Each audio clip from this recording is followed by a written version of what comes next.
the battle to them. Siemano gracze Rise of Kingdom. Dzisiaj sobie mówimy o aktualizacji 1.0.95, która była jakby tak przeprowadzana u mnie na streamie bezpośrednio. Więc tak, ja po prostu was sobie taką małe robię, można powiedzieć, wprowadzenie, jakby tak powiedzieć, do całej tej aktualizacji. Jak pewnie wiecie, moimi gośćmi tam było parę osób, więc też sobie sami możecie ocenić, jak my tą aktualizację przeanalizowaliśmy. Staraliśmy się ją dość dobrze przeanalizować. Przede wszystkim musicie też wiedzieć, że filmik, który myślałem, że wyjdzie, bo Lilith przeważnie jak daje nam informację o patchu, no to wypuści nam jakiś tam filmik na następny dzień, lecz tego filmiku nie było całą sobotę, więc prawdopodobnie ona się pojawi w najbliższych dniach, chyba że Lilith ogólnie chce jeszcze z tym poczekać. Zobaczymy, jak to wygląda. No ale aktualizacja jest dość ciekawa i myślę, że jest dość konkretna i fajnie się coś o niej ciekawszego dowiedzieć, też od graczy, którzy troszeczkę mają jakieś tam doświadczenie, więc pozostaje mi tylko was zaprosić na odcinek. Do zobaczyska. Elo.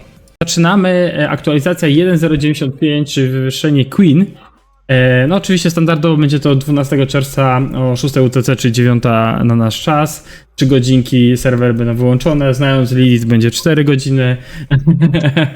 No to nie jest pierwsza rzecz.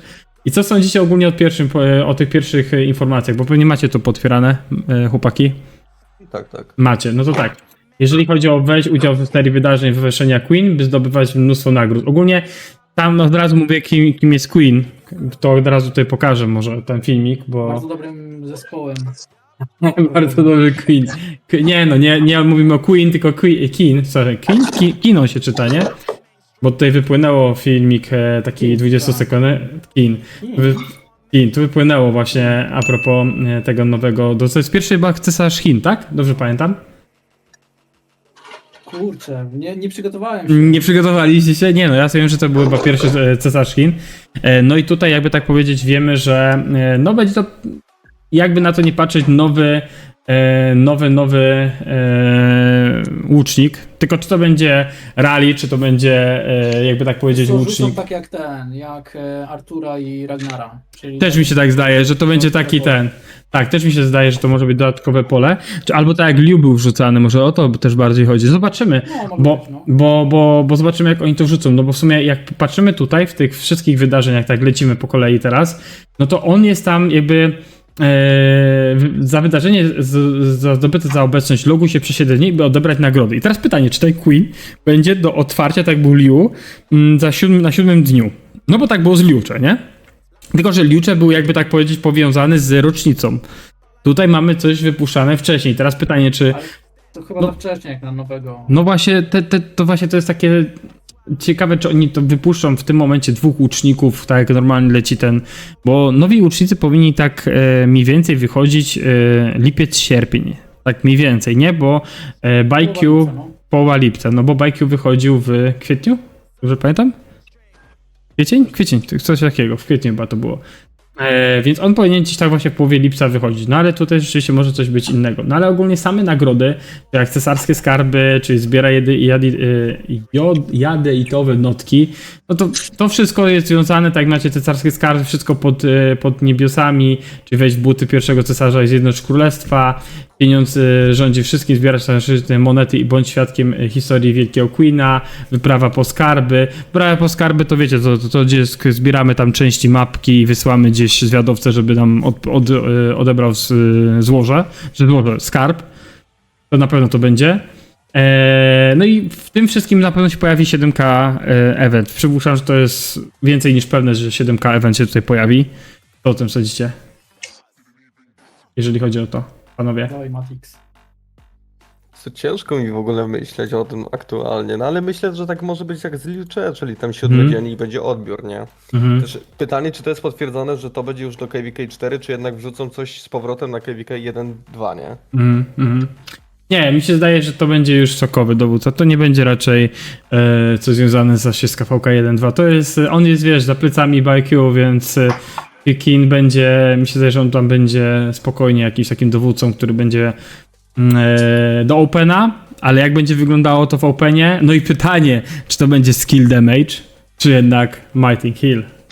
Bo o tym też się dość ciekawie mówi, nie? Bo to też jest takie Moja nie wiadomo. Shajar czeka. Jeszcze powiedz mi, że Circle czeka. Cyrkel mam, tak, mam na, No, na to- grubasku.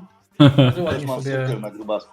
Ja uważam jedną rzecz, że Zaraz wam pokażę. oni z tym Circle nie skończyli, a 3 nowe formacje, które mają wychodzić między grudniem 2025 a marcem 2026, czyli to Skill Damage, nowe combo, nowy Smite, to będzie bardziej pod rally garnizon, tak jak większość content kreatorów tam gdzieś wypisuje po Discordach, tak my nieraz tam piszemy, to będzie raczej taka, wiecie, wersja typowo pod garnizon rally tych 3 nowych formacji, a nie, że coś zastąpi Opena, bo dziwnie to by było, że wiecie, że niedawno wyszedł Smite, wyszedł combo formacja i oni w tym momencie wyjdą, końcem roku wypuszczą, nie wiem, nowego Smite'a i nowe combo do Opena. No to był taki... No wiecie, no te kamyki nie lecą z nieba przez cały czas. Wiecie, o których mówię kamykach. Jeżeli widzowie... tak, jeżeli widzowie nie wiedzą, no to chodzi o kryształy przemiany. Że one nie lecą tam, wiecie, z nieba przez cały czas, że będziemy mogli co chwilę sobie wymieniać te formacje. Więc na pewno tak nie jest. Ja sobie tutaj cofnąłem. Ale mi się zdaje, że tu będzie właśnie, jeżeli chodzi o nowe formacje w grudniu, które się zaczną, no to będą właśnie podrali pod garnizon, ale tak mówię, to jest tylko moje i tam paru youtuberów takie zdanie. Przejdźmy sobie dalej. Ograniczone wydarzenie Kroniki Wielkiego Queen, czyli niechaj zejście księżyc podniesie poziom wydarzenia, aby zdobyć nowy motyw miasta. I będzie coś z epickiego miasta, nie? Czyli klasycznie. Będzie inwazja barbarzyńców, czyli będziemy chronić towar handlu, czyli taki, jak ja to mówię, przeważnie byczek Fernando, tylko troszeczkę pewnie w innej wersji. Będzie bardzo fajny event, kowalskie specjały, by podziękować za wsparcie Kowal organizuje specjalną promocję. I będzie to te młotki, które tam będzie się za wykupienie jakichś tam rzeczy w tych chyba 12 pozycjach albo 15. Te młotki będą się zmniejszać i też będziemy je kupić za pakiety lub też chyba za rubiny. Wiecie, o których młotkach mówię? To chyba to będzie to. No. Tak, tam są Tak. zniżki i tam Tak. trzeba dobrze poklikać, Tak. żeby wycyrklować. Wyścig z czasem, to co lubię ja najbardziej, ja uwielbiam robić akurat barbarzyńców na czas, nie będę ukrywał. Robiłem to wiele razy i zawsze gdzieś tam się koło top 3 w każdy KD kręciłem. Zobaczymy jak tu będzie. No, u mnie KVK technologia bardzo będzie decydowała o tym, więc mi się zdaje, że to jest bardzo fajne. No i kolejna rzecz, na którą wszyscy czekali, czyli targ melonowy. Targ melonowy. To jest jeden z chyba z ostatnich nowszych takich eventów, gdzie bardzo ludzie bardzo go wyczekują. Mi się zdaje, że to jest chyba drugi po Shadow Legionie event, który jest zawsze wyczekiwany, nie? Bo jeżeli tu masz dużo farm, możesz naprawdę narobić tych melonów, nie? Mieliśmy go w grudniu, mieliśmy go w marcu i będziemy mieli go w czerwcu. Tak? W czerwiec, lipiec, jakoś tak to będzie. Berserk się będzie cieszył, kurwa, Tak. od tych eventów, kurwa, kosmos, nie? Robi te eventy. Nie, melony są super, nie? U nas na przykład na 3080 Apache to bardzo też ciśnie, no ma tam bardzo dużo farm i wiem, że on tam bardzo dużo surowców na tym nieraz wyciąga, więc jeżeli macie farmy i będziecie tam cisnąć te melony, naprawdę jest dużo surowców można wycisnąć z tego, jeżeli ktoś tego jeszcze nie robił. Fortuna rybaka, no to wiemy, łowimy rybki klasycznie, bierzemy nagrody, tam się nic nie zmienia. To jest katastrofa, kurwa. No jest taki średni ten event, ale nie jest zły. Zawsze trzeba pozytyw wyciągnąć z niego moim zdaniem. Szczyt potęgi, czyli wzmocnienie łucznicy, 20% ataku. Widzieliśmy tylko zarys, jeżeli ktoś nie oglądał odcinka na temat Zenita, no to może oglądać, jest u mnie na kanale. Tutaj mamy przede wszystkim też to, że ten Zenit, zobaczymy jak tutaj łucznicy w naszej strefie będą cisnąć. Ja tak się będę zastanawiał, czy go w ogóle zrobić. Ja go może zrobię, jeżeli tam naprawdę będzie nisko ten Zenit, to wtedy może go pusznę, nie będę ukrywał, bo... A to do czego ci to jest potrzebne? Wiesz co, stwierdziłem, że jeżeli nie będzie, jeżeli mam w planach 6 marsz, a chcę tam jakoś zmieniać, bo ja leadership będę miał spied. Chodzi, wiesz, Leo, bardziej patrzę na tym, że zrobić sobie ten Zenit, mieć go, jakby na to nie patrzeć, a wiemy, że atak będzie bardzo na nowej KVK ważny, więc... Wstrzymaj Myrmidonów i czekaj na ogólnej, kurwa. No, dlatego mówię, to wszystko zależy od tego, ile będzie, bo 10 milionów tam czy 15 to nie jest dużo wyrzucenia speed-upów, a A wiem, że takie zenity są. Na przykład, wiesz, teraz jak był piechota, no to ludzie mieli gdzieś top 10 powyżej 20, to wiedziałem, że to nie ma sensu w ogóle pchać się, bo chociaż jest dużo łuczników, wiem, że w tym rejonie nie jest dużo, więc zobaczymy, pomyślimy o tym, nie? Ale moim celem docelowym jest leadership i zenit leadershipa bez dwóch zdań, więc to Jak będzie może... leadership, to przypuszczam, że 70 milionów to będzie top 10. Nie? Wiesz co, tutaj jak patrzyłem na 3080 albo na tam, gdzie grałem, no to przeważnie gdzieś tam, żeby być w top 3, to trzeba było gdzieś tam właśnie około 40-60 milionów mieć, nie? Żeby być w top 3. Zobaczymy, jak będzie speedupie. A ile było na leadershipie 10 defów? No tak, no ale to wiesz, u was na 9-3 i tak dalej, to wiadomo, że tam lecą jak mogą, nie? Tam nie ma... Nie, na Sina High jeszcze byłem w 2.4 No. wtedy. No to było kurde strasznie, bo było 40 czy 50 milionów, kurde. Nie, jakoś też było. Nie, leadership def. ja pamiętam, że ja wtedy, jak był chyba ten dev, ja byłem chyba wtedy na 2.732 albo na 3.09, już nie pamiętam, albo no chyba na 2.732, ale tam ogólnie nie miałem speed-upów na tamtym tym i tam chyba wiem, że to właśnie top 3 było 40-70 milionów miało, a żeby było być w top 10 trzeba było mieć około 30 paru. Tak mi się zdaje, bo pamiętam, że F, który tam był R4 na 2.732, 11 miejsce zgarnął i się chłopaki śmiali. No ale okej, skończmy temat Zenitu. Teraz jest coś, co was na pewno zaciekawi, czy optymalizacji sezonu podbojów. I tutaj może damy tu już głos Nosferowi. Nosfer, przeczytałeś to? Tak, Optymalizacja sezonu? Więc zrobili No. bardzo dobry ruch, No. bo faza dobierania zespołów jest bardzo ciekawa, bo już wtedy trzeba poszukać sobie osób, z którymi masz dobrą komunikację i później jest łatwiej jakby pocisnąć całe KVK, bo tak naprawdę pod jednym sztandarem zbierasz królestwa, które mają powiedzmy podobny styl grania albo podobne cele. Team up jest bardzo fajny, też z tego względu, że ułatwia wycyrklowanie matchmakingu. Czyli już uzbierasz sobie odpowiednie królestwa, określisz ich KP powera i mniej więcej wiesz, bo widzisz, jak się inne zespoły też tworzą, na kogo możesz trafić. I jeżeli ten matchmaking według tych danych jest, no kurczę, dla was niezbyt korzystny, to można jeszcze coś zmienić podczas Team Up Phase. Nie wiem, albo się dogadacie, że zmieniacie jednak konfigurację, albo jedziecie YOLO i kurczę, co będzie, to będzie. Tak czy inaczej jest to bardzo dobry ruch, bo mi tego brakowało. Ja w sumie wolałem wybierać scenariusze. Teraz wzięliśmy Nil, też ze względu na to, że jest ten Team Up Phase, a wcześniej Strata Gems też było takim naszym ulubionym. No, chem bohaterów, niezłomni wojownicy i ogień wojny. Tam będziemy mogli to robić. To jest fajne. Popularne. Zobaczymy, na pewno będą plusy i minusy tego, bo wiecie, niektóre królestwa się lubią, niektóre nie, niektórzy wolą liczyć na random dobieranie, niektórzy nie, więc to będzie ciekawe na pewno. Też tutaj dostosowanie tempa sezonu podboju zostało troszeczkę zmienione, nie? Bo widzicie, że tutaj dzień poprzedzający krucjatę rozpoczęcie się po wejściu Zaginione Królestwa, a podczas wydarzenia Zaginione Królestwa pojawiają się rabusie i obozy rabusiów. Zmieniono też drugi etap dawnej chwały z unicestwiania na całą naprzód. Podczas tej fazy możesz przekazywać przyspieszenia, by zdobyć nagrody i zwiększyć postęp odbudowy. No Tak, i to jest... Poświęcić przyspieszenia, nie wiem... budowania, spoko, badań z budownictwa, ale tak. uniwersalne to raczej nikt nie będzie poświęcał. Nie. Rzecz No. akceptacji matchmakingu. A, no to tak, no jeżeli tutaj Można akurat... głosować. Tak, tu będzie można głosować. Mega sprawa. Tak, to też tak jak mówisz, tu będzie można głosować właśnie a propos tego matchmakingu.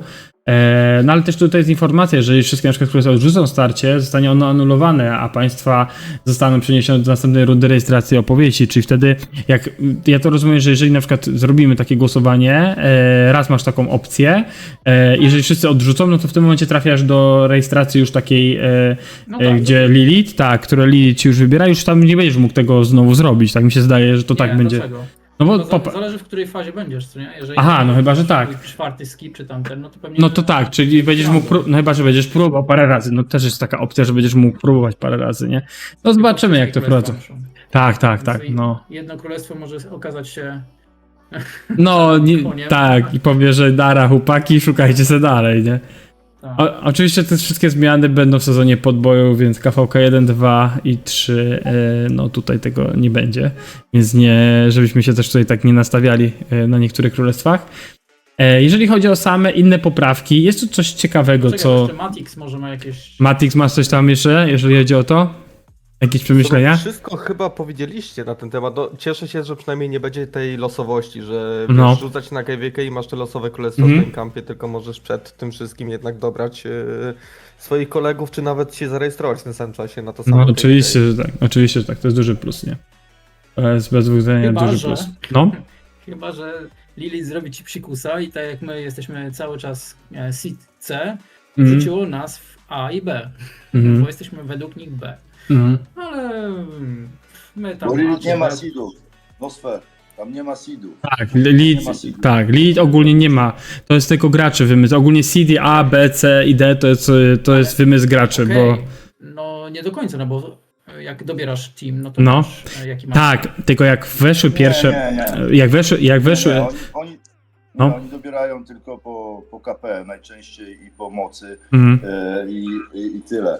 I po prostu bilansują kampy, żeby ogólna ilość KP i ogólna ilość mocy, ewentualnie moc może się, tak jak u nas widzisz, ten Earth Camp ma 80 czy 70 parę bilionów mocy, w porównaniu do nas 40, no to jest duża różnica w powerze, natomiast KP mają porównywalne i tak bilansują to, bo szczerze powiem wam, że gra się troszkę zmieniła i poszła w kierunek takiego troszkę profesjonalizmu. Większość graczy, która jeszcze została w tej grze po 6 czy 7 latach, to są gracze, którzy wchodzą w hobby z tą grą i no i co?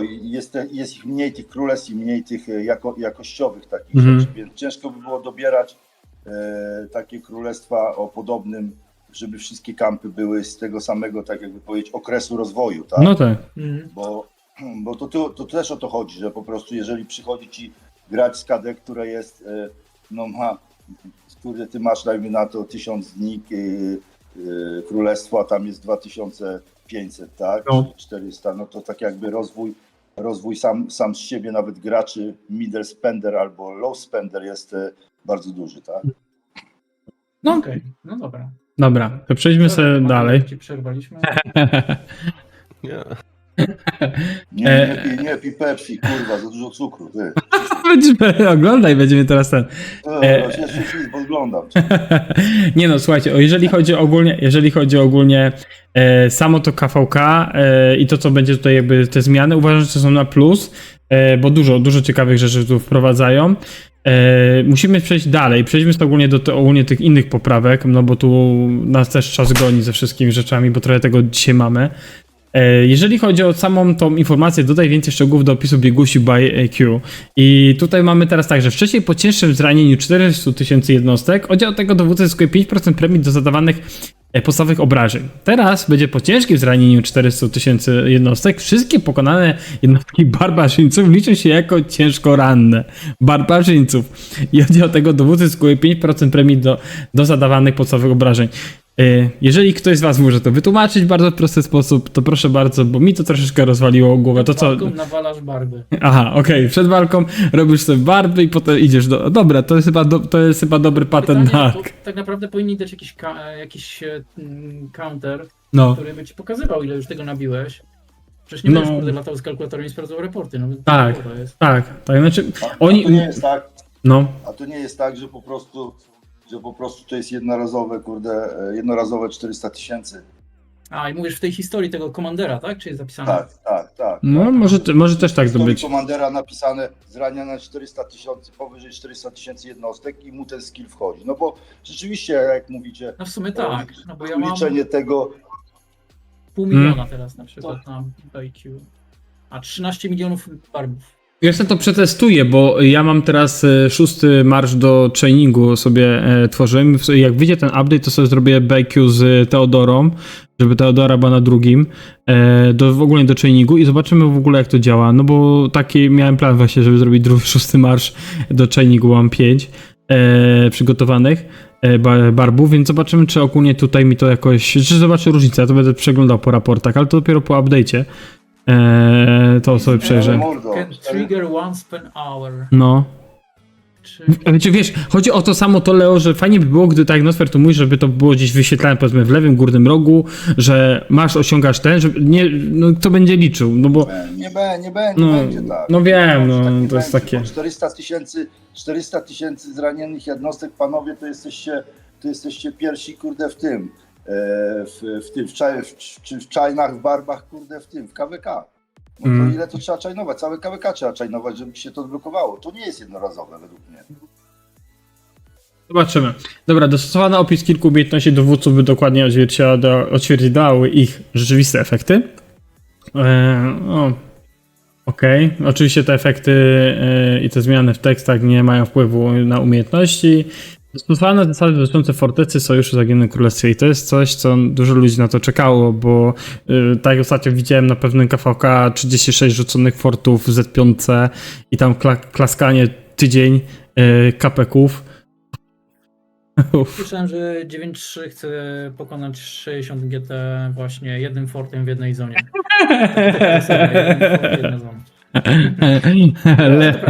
Tu w Kingsland nie można fortów wstawiać. W Kingsland nie. A, no, Ile? czyli zero fortów. My dopiero będziemy w Kingsland z nimi walczyć. No tak, w sumie racja. Jesteśmy po skosie, wiesz, ale ja wiem, czy z tymi fortami, panowie, to tak źle było. Tak, słuchajcie, ludziom to nie dogodzisz. Jedni mówią tak, kurwa, za krótkie to KWK. 10 dni po Kingslandzie już nie mamy co robić, długiemy w nosie, skróćcie KWK.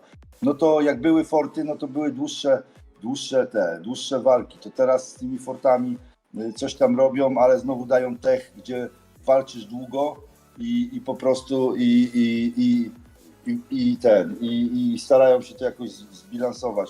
Według mnie KWK to powinny być walki. No jeżeli ktoś, kurde, czeka te 3 miesiące czy 2 miesiące off-seasonu na to KWK, a później, kurde, nie ma tych walk, no to się odechciewa, nie? Leo, ja się tutaj pod jeden względem nie zgodzę, że chodzi o forty, bo ja uważam, że to znerfienie fortów jest zarobistą sprawą z prostego względu.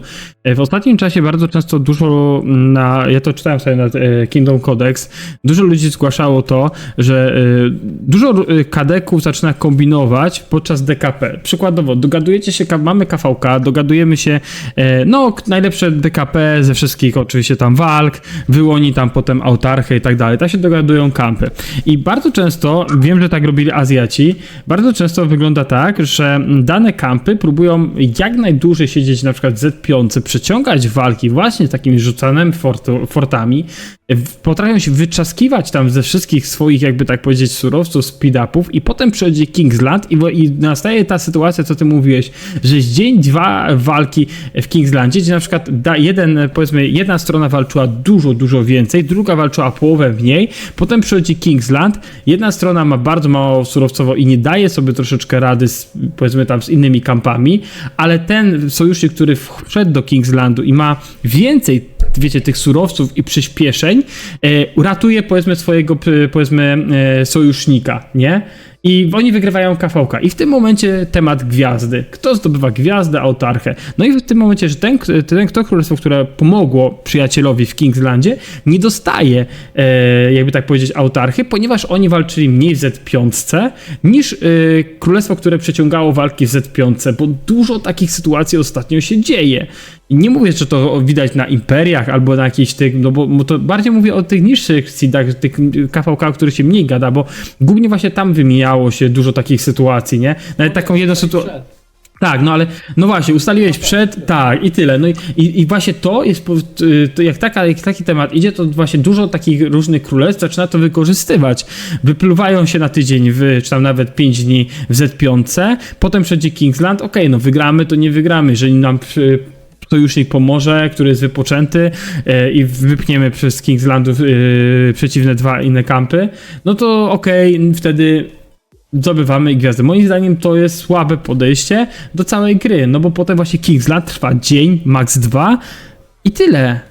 No kurde, to jest... Wiesz, to wszystko też zależy od dyplomacji, jeżeli dobrze rozegrasz. My wam pomożemy, ale słuchajcie, jeżeli wam pomożemy i wygramy, to my chcielibyśmy mieć to i to. Co wy na to? Okej. Nie? No to słuchajcie, no zrobimy co możemy, ale nie obiecujemy. Nie będę tutaj przytaczał, na jakim KVK ostatnio tak było, bo nie chcę, żeby znowu ktoś tam płakał o to. Jest to u mnie teraz.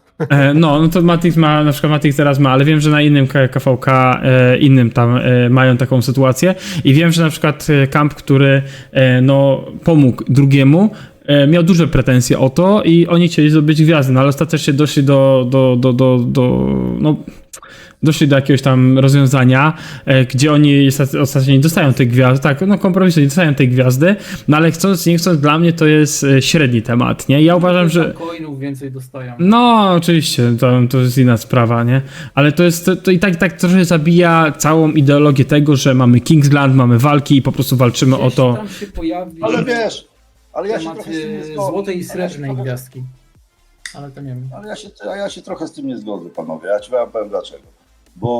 Bo nie możemy dać, Lilith nam dała możliwości do tego, żeby samemu tworzyć dowodzenie, leadershipy jak na prawdziwej wojnie i decydować sobie o wojnie.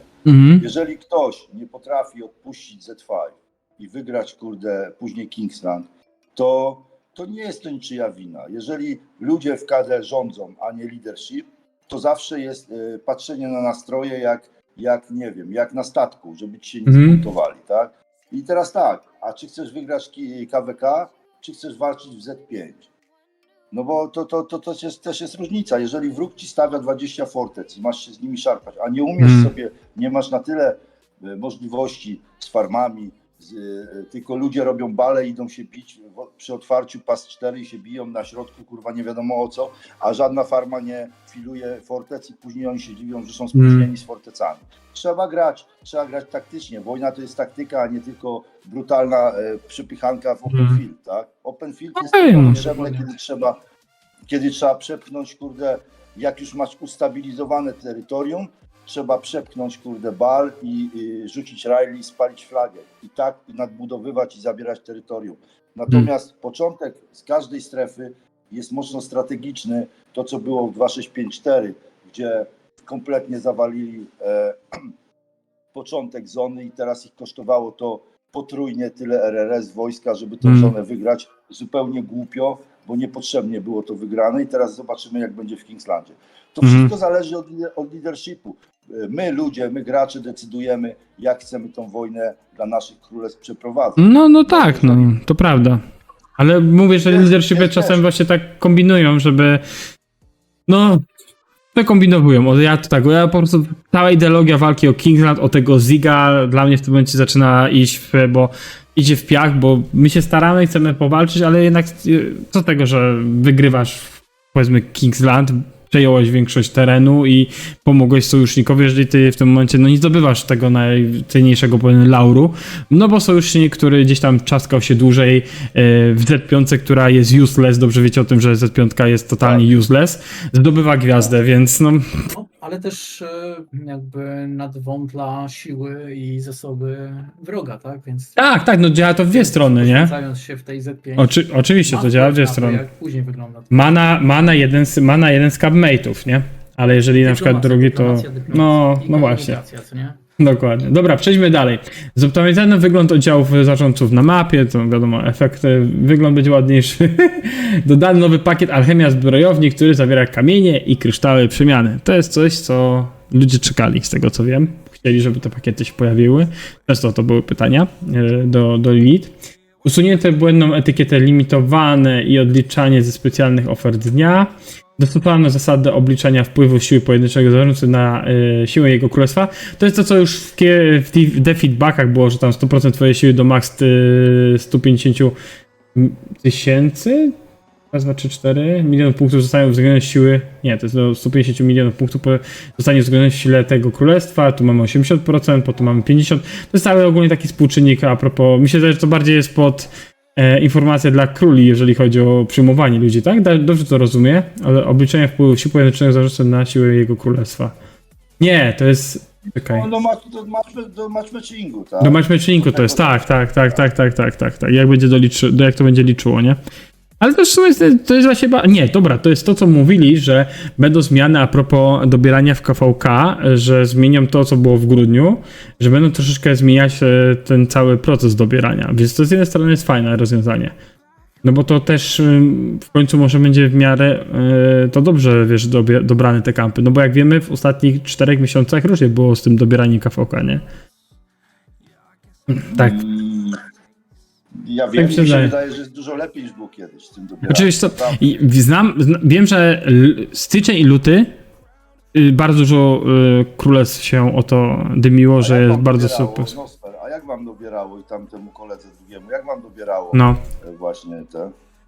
Wiesz co, ja mam równiutko teraz wszystko. tak, teraz te dobierania są zarąbiste. Powiem ci To bez dwóch zdań. 2654, piąte czy czwarte KWK gra piękne.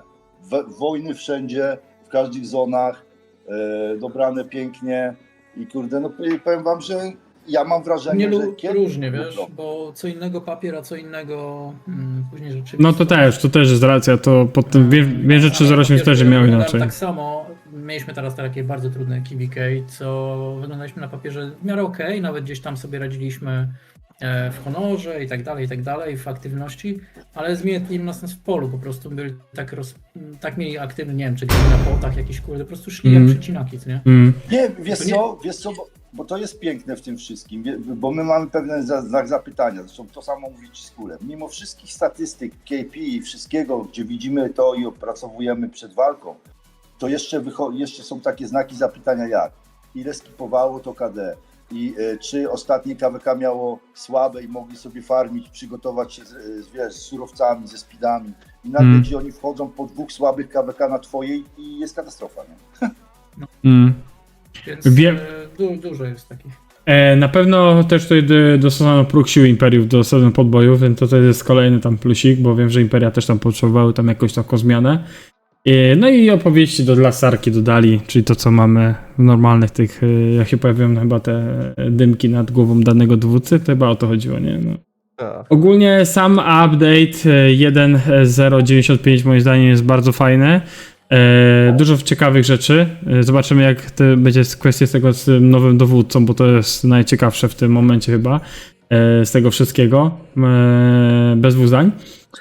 Co tam jeszcze być? No i pewnie filmik będzie w sobotę 7 czerwca będzie filmik, gdzie będziemy pewnie widzieć już, pewnie się pojawi po prostu dowódca. Tak mi się zdaje, jeżeli to będzie tak jak z Liu, no to ten dowódca się pojawi i będziemy... No, mi się zdaje, bo wiem, że ma być wideo do tego update'a. Zawsze oni dzień potem wypuszczają, więc na pewno jakieś wideo będzie, ale czy będzie kwestia tego, że będziemy widzieć już, jak ten nowy dowódca wygląda? Nie, no przeważnie to było, że oni zawsze wypuszczali tam dzień, 2 update i chyba dzień... Też mi się tak zdaje. Też mi się daje, ale może by to dowódca, który będzie, wiesz, właśnie coś tak jak sami powiedzieliście, że jak wychodził Ragnar, bo Artur to było totalnie co innego. Artur był przypisany do nowej generacji dowódców. Ragnar było coś specjalnego pod KVK. Tu mogą wypuścić coś takiego, gdzie to zmienić, więc zobaczymy, czy będzie to jakoś uwzględnione w tym filmie. Jeżeli nie, no to będziemy wiedzieć, że to będzie raczej w tej nowej generacji, bo jeżeli oni teraz tego nowego dowódcy nie pokażą, no to będzie pewnie w jakiejś tam nowej generacji łuczników, tam gdzie wchodzi, wtedy normalnie wodzą dwóch naraz, nie? No i oczywiście standardowo na koniec robicie ankietę, dostajecie 300 gemów, bo tak to mniej więcej wychodzi. Po każdym update'cie, czy jesteście zadowoleni, pewnie tam będzie ciekawe parę pytań. No i mi się zdaje tyle, jeżeli chodzi o ten update. Ja teraz dostałem jeszcze ankietę dla liderów i oficerów, co nie? Tak, ta ankieta była dzień albo 2 dni temu, też ją chyba wykonywałem, tak? Tak, bo ona ona była wysyłana, na pewno. Już nie pamiętam w którym momencie ja to Jakby nawiązując Wczoraj do chyba. tego... Wczoraj chyba była, no. Do tej ankiety. Tak, bo ja tu mam ją wypełnioną. Gracze spytali, czy mają w planach coś to będziemy zaraz mówić. Będziemy zaraz mówić o feedbackach. Oczywiście, że tak. Ja tylko zobaczę sobie tutaj, czy coś się dzieje. Aha, dalej chłopaki się tutaj czaskają minibale. Ale przejdziemy sobie do feedbacku, tylko tu ja muszę tego Discorda, poczekajcie sobie, odpalić w wersji tutaj, co chłopaki rzucali, Rock News. Bo to pokażę wersję angielską, ja to od razu mam przetłumaczone na polski, ale to sobie to przerzucimy w kolejnym nagraniu.